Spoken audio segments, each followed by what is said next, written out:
just saying whether you have a responsibility to include us or not isn't our point. Our point is, because of all these factors, we should be involved in decisions As a community. as a community. And as everything we ask them about in that regard, they deny. So. Okay, question, do they have the permit to do it this year from the DNR?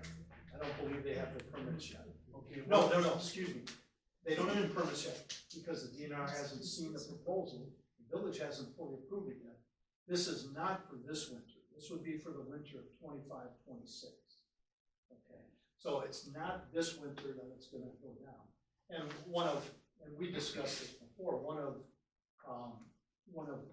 I'll say it my issue, but I think it's our issue, is one organization that the drawdown will significantly negatively impact is the Palmyra Lions Club. Okay, their biggest fundraiser of the year is the fishery that happens late January, early February, late February, whatever it is, in that time frame. That's their largest fundraiser, and they are, if they're not the largest giver in this community, they are one of the top charitable givers in this community as far as supporting organizations and things like that.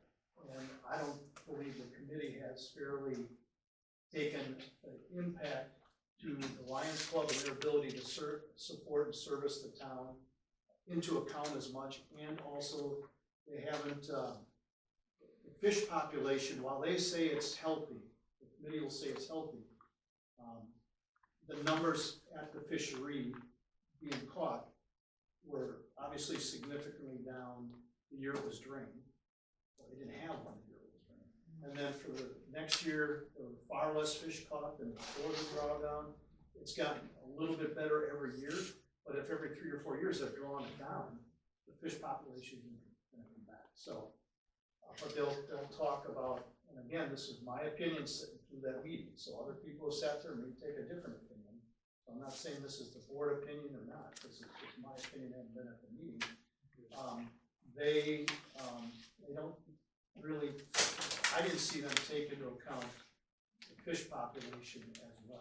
But the DNR did show statistics where it's improving on its own. So that's what we're. I'll add one more thing to that after going to the schooling the other day. That it takes 2 to 3 years to get that permit from the DNR. Now they expired the first one. Now it was brought up by somebody else doing this. It takes 2 to 3 years to get that permit. I'm just letting you know what I was told. So, moving on, old business, none. New business, number 1, discussion and possible direction regarding negotiation of village, town fire department ambulance contract, including timing of opening renewal negotiations and proposed process to begin negotiations. And the reason I asked for this to be on the agenda is with our contract expiring at the end of 2025, we're going to have to start negotiations for a new contract probably by the first of the year, if not a little bit before that, because it's a long, based on last year's last contract, the current contract's negotiations, was a long process. So what I'm interested in knowing from the village and the fire district and the commission is who is going to be the key contact for the negotiations that I can contact, and what is their opinion on when these negotiations should start. And if I could get the contact information for the person or persons, I would appreciate it. Okay. And I will tell you that Rob will be doing this and doing it himself. It's going to be a committee he can take care of himself. I may need, obviously, I might need support from Michelle. Well, obviously, but he will be doing this and bringing back the details, and if we have to hear about it, we'll have to go to closed session, the 3 of us, and that's what will be done. So let's all play together. And you wanted to try and start it at the beginning of the year, correct? That's my thought on, Okay. based on the prior negotiations for the last contract, how long it takes, and the last thing anybody wants. I'd rather have it done by the middle of the year and be sitting here at this time frame next year and making no progress. And which, so, and we all know nothing really happens till there's deadlines out there in the contract, but I'm trying to avoid that so we can do this amiably, do it together. At least that's my hope. Which I know Chief Gartsky and Chief Padlock are more than willing to get this done and get it out of the way, so. But is it them? Isn't it the police and fire commission that would have one of their members? You'll find out. Yeah, You'll yeah, find out. I'll pass the information on to both chiefs and let them know. It's a little out of my spot to say, but I will pass it along, let them know that you guys wanna just get that head start going and stuff like that, and get the ball rolling, so we're not waiting until last minute and stuff like that, so. Right, let's get it done. Quite honestly, my own opinion is that late November or early December, even for a housewarming party is held, you know, what the scope of this all looks like is admittedly on the municipal side of things between the second week of December and the second week of January. A lot of people take off, there's holidays, there's this, that, the other thing, and it's gonna be the end of January before you even start a month short anyways. So you'd like to have a preliminary meeting around the first I- part of November? If I were to suggest something, that would be where I would start. No, I'm right there with you. Let's see what you can do there, okay? Sounds good. You said first or second week of November, right? Yeah, that's fine. And my phone number is 937. 1 second, please.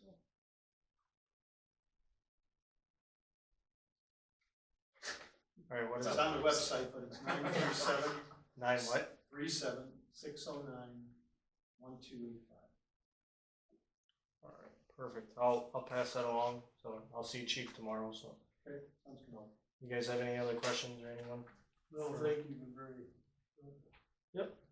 No problem. Like I said, I'll send you guys a updated list of the calls and stuff. I just worked late today, so No worries.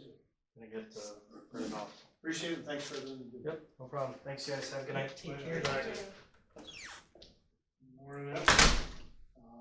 No, unless anybody else has. Number 2, discussion and possible direction regarding video and or audio recording in public places, including recording of meetings, requirements for retention of those recordings, and adoption of resolution or ordinance regarding recordings. Now, again, I learned this at the WTA school, that we do have to assume any surveillance. These meetings are being taped. I was told minimum requirement is 120 days. I don't think we should do 120 days, I think we should do 36 We're months. talking retention. Right, of the meetings, what do you think, Jim? It is a requirement, we need to make a resolution or ordinance, whatever. They're all posted, where do we post them on the website, right? We're gonna create a YouTube channel and all over there. There'll be a link posted on the website. What would you, and I'm just asking a question, what would be the reason for taking them down eventually? You can just leave them there, or is it a space thing? Eventually it would be. I don't think 3 years is, I mean, the speed of government one way or the other. 3 years is still relatively recent. 120 days is more or less useless in my mind. But Well, what do you think? I think 3 years would be, as far as our minimum goes, and then at some point when we get to a point of, you know, we're paying to play or whatever for additional storage or all that kind of thing, we can have a secondary conversation. I did, Oh, we did? Oh, you gave me a check, right? okay. He's just interested in town business. That's fine, I didn't see him check. I thought he was waiting patiently. Any motion of any kind, or? I don't, what else is there to discuss on this? though? Well, we need to, I would think, make a motion that we retain all video record, whether it be surveillance or meeting minutes, for 36 months via YouTube, right? You said, Michelle? Well, eventually. eventually, once it's set up. We have sample ordinances that we can use to help us write ours. Maybe other communities have, WTA. I have no idea. I think a good motion would be to draft a resolution that would include a 36-month detention time.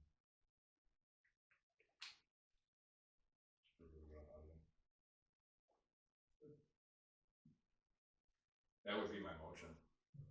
Motion's been made to make a resolution to retain video and audio records, surveillance and meetings for 36 months. So we say minimum of 36 months. Minimum of 36 months. Second. There's a second. Is there any further discussion? All in favor? Signify by saying aye. Aye. Aye. Motion carried.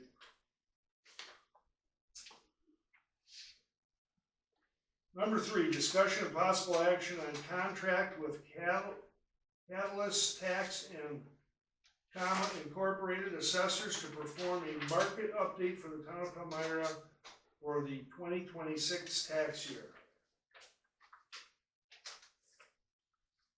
I'll take that one. Yep. So part of the budget discussion that we've had during our workshops is, I'll say, the upcoming need for the town of Palmyra to do an air quoting revaluation. During the during the board of review process this spring, we talked with the assessor in our 2.5 hours of downtime regarding what theoretically was available. So I reached out to Catalyst, asked them a couple weeks back for some information. Essentially, they came back and they said that the town does not need to, number one, choose a revaluation option that includes field work. Let me fast forward and then rewind a minute. So there's 3 different options that the town has. One would be to do a walkthrough revaluation where they go to every single property, they knock on every single door, they walk through every single property, they update all of the information through that process. A less intrusive, also less detailed, update oriented would be a walk around. Same process, they go to every single parcel, they walk around every single building, make sure that it's the size, shape, and flavor that they have on record. The third option would be to do a market update, which simply looks at the records that they have on file, compares them with comparable properties, and updates the sale property / valuation of each property. So back to the email, it says that we do not need a revaluation that includes field work, i.e. the market update, but there does have to be some sort of revaluation performed for the 2026 assessment year to stay in compliance with statutes through the Department of Revenue. 26 would be the last year that they would be able to perform a revaluation before the state would either step in and perform the revaluation or supervise the entire process, which we would also get billed for in either case. Their recommendation would be to do a market update, given the recent nature, I'll say, of the last walkthrough, which was done, I believe, in 2004, although it's not in this email. 2025, Catalyst's revaluation schedule is full, but they could start the work in 2026. When we talked to them in May, they still had room in 2025. So obviously in 4 or 5 months, their 25 calendar filled up, which is why I asked for this to be on the agenda now, is so that we don't miss 2026 if we wait until Board of Review next spring. The market update revaluation estimate that I had initially gotten was $17,000. So reached back out to the assessor. We did get a proposal in firm from them for $17,000. It would be for a term between January 1st and January 1st of 26 and December 31st of 26. It would be broken up into 4 equal payments of $4,250, and it would be invoiced in February, April, June, and October. With that, I would make a recommendation that we approve the proposal by Catalyst for a market update revaluation to take place in 2026. Recommendation or motion? Motion. Sorry. The motion's made to accept the, bid for $17,000 from Catalyst Tax and Comma Incorporated. And they will do this work in 2026. You'd second it? No. There's a second. Any further discussion? Yes, just for comparison, can you tell us the cost? That's $17,000, but just so everybody understands, what was the cost of the other options? It's much higher on this.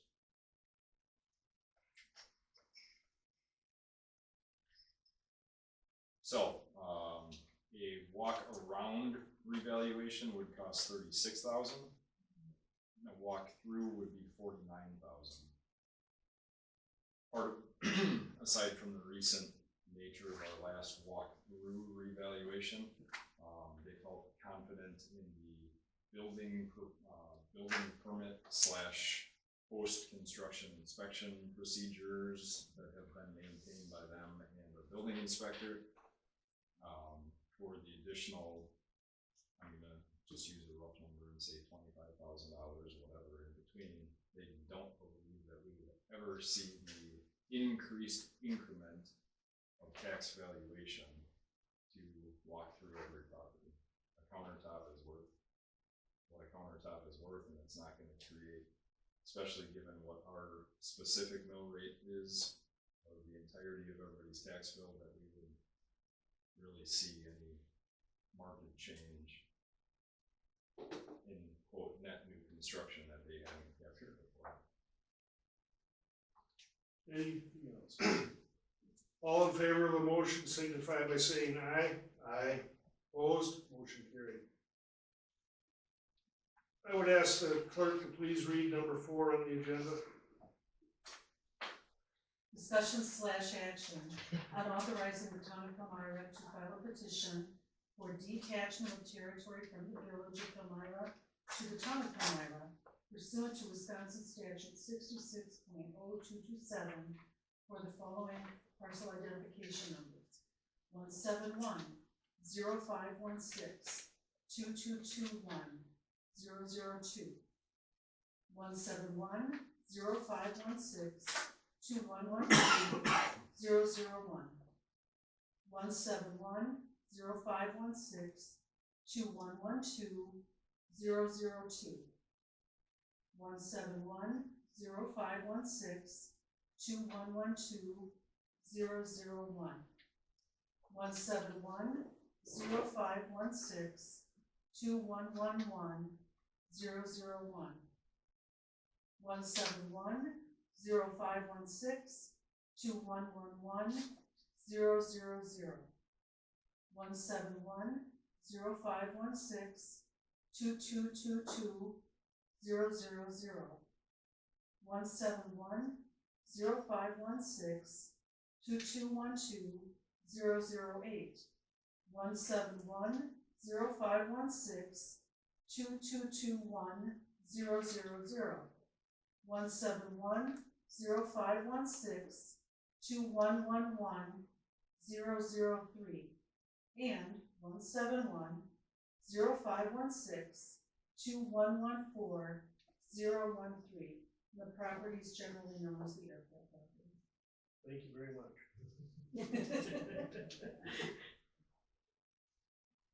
Go ahead.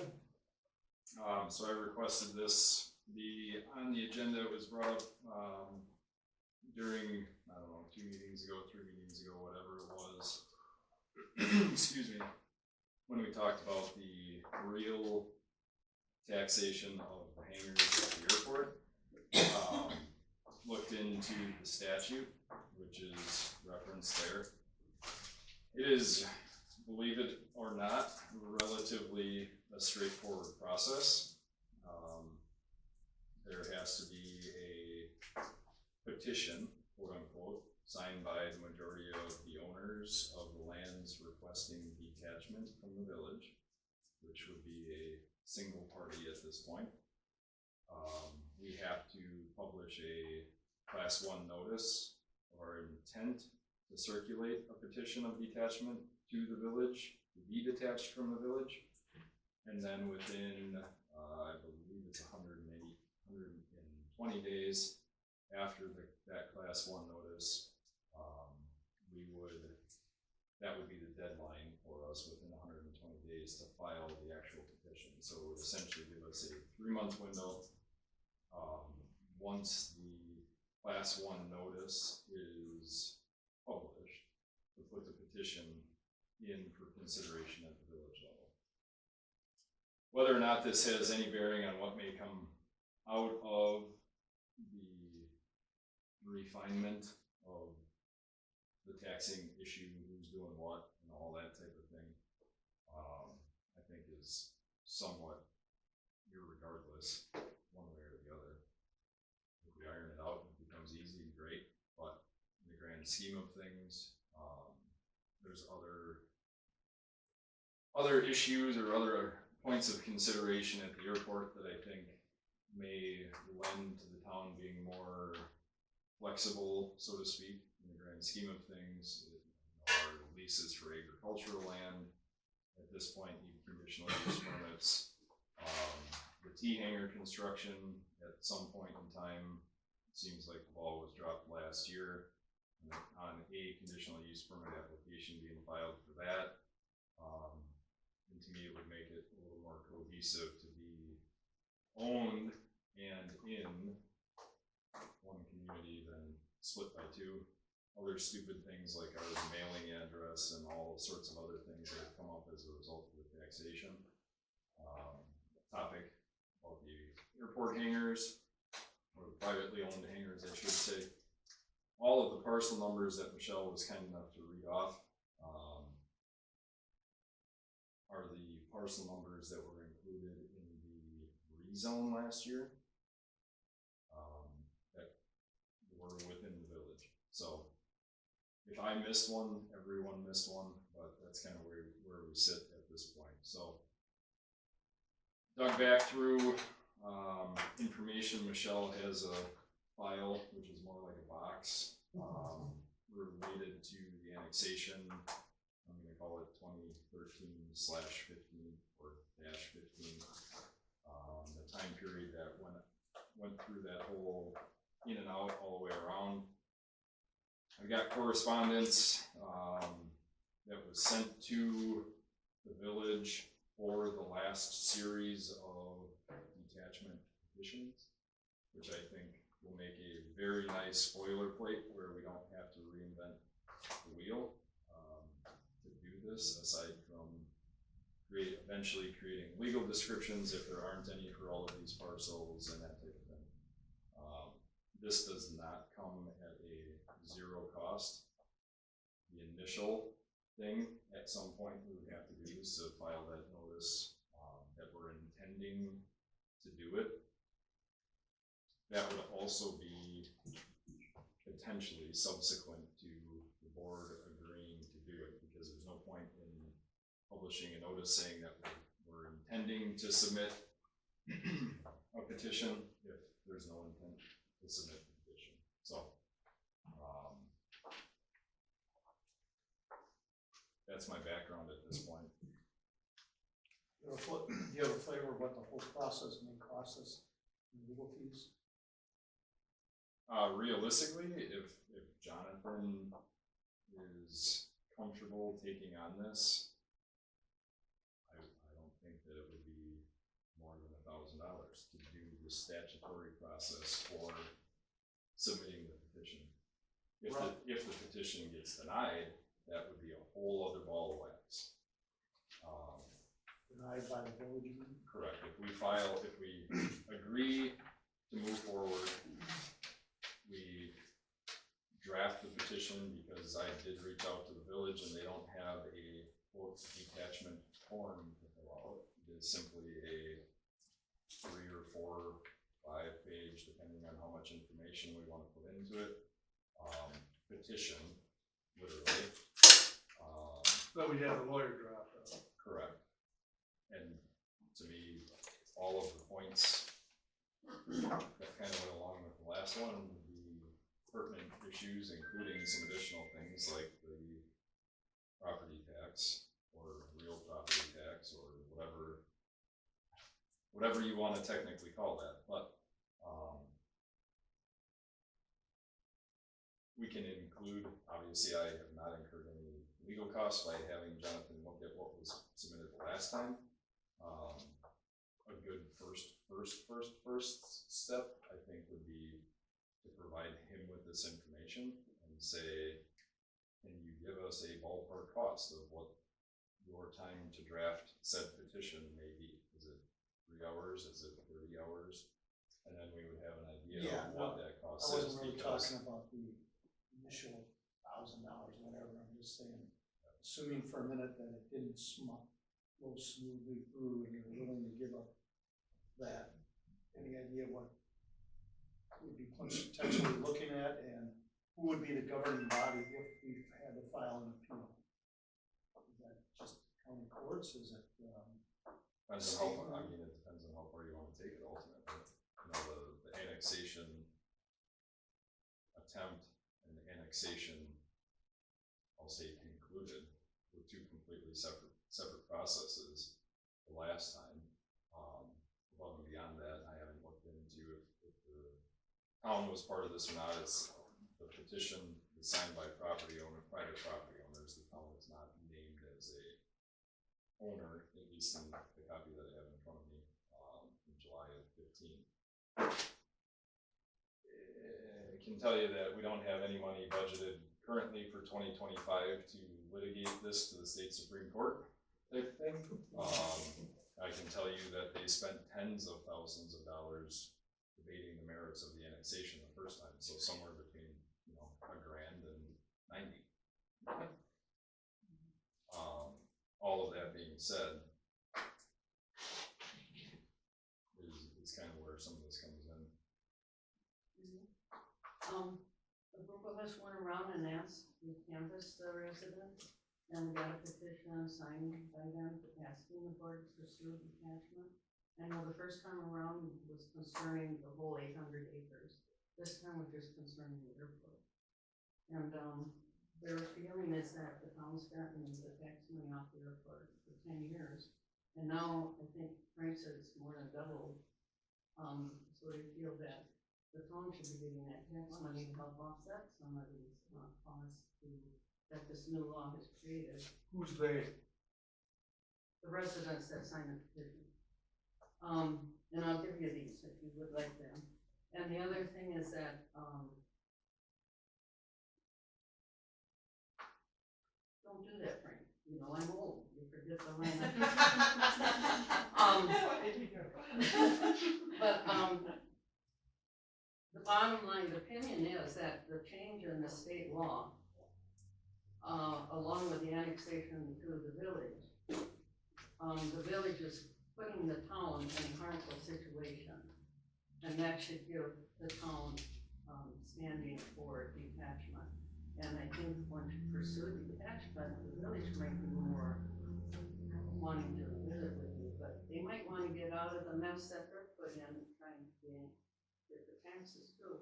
But Josh, you had brought forth back on Wednesday, October 2nd, when this came up, that there were other loopholes that are going to be created by the village, by the airport being owned by the town, but in the village. And you said the village could come back maybe and add utility fees, request each one be zoned, something like that.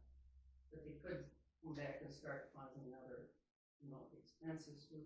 The thing that would also help the airport, the hangar owners, is the village is charging them stormwater fee, but they're not providing any stormwater runoff at all. And by being back in the town, there's going to be that stormwater fee for them, so it would save them an extra cost in that respect.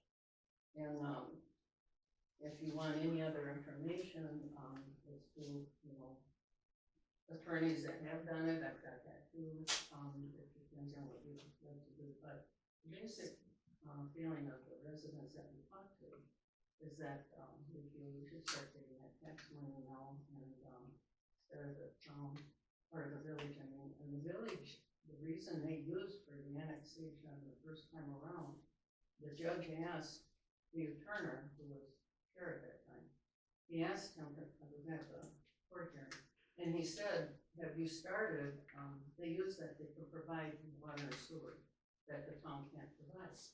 So the judge asked Dave Turner, did you start that yet? And Dave said, well, no, because we're waiting for your verdict. Apparently the paperwork said you should start within 6 months, and in 6 months you can. They had asked the village engineer, well, how soon could you start if the verdict was rendered in the village favor? And he said you could start immediately. That was 10 years ago. There's no water, sewer run out there. So the reasoning they use, to me, is a moot point. But right now, because of the state law, putting the town in a harmful situation, being annexed to the village, I think all the other airports, when they created this law, they didn't realize that there was one airport, that the airport was owned by one municipality, but located in another. I think this law was intended for airports that were in the municipality, that were owned by that municipality. Palmyra doesn't meet that criteria, so that gives us, I think, a little more legal standing to do that. John, Lisa, were you on the board when this was going on? No.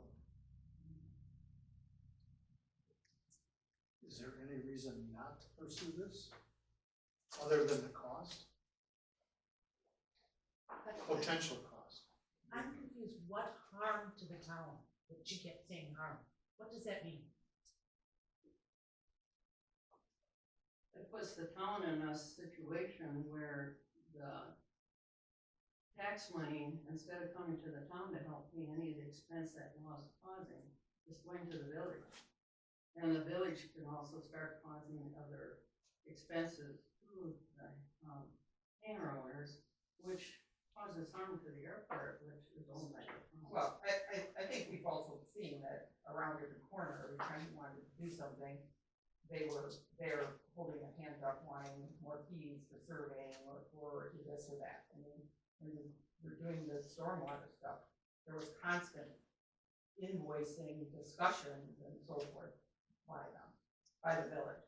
So I just, my opinion is it's more of a financial bond because they're just there with their hands up and constantly. Saying it the other way, it'll be a benefit to doing this for the town, and that we would get that tax money instead of the village getting it. Or, I don't know this for a fact, but everything I hear is they pay taxes to the village and get nothing in return.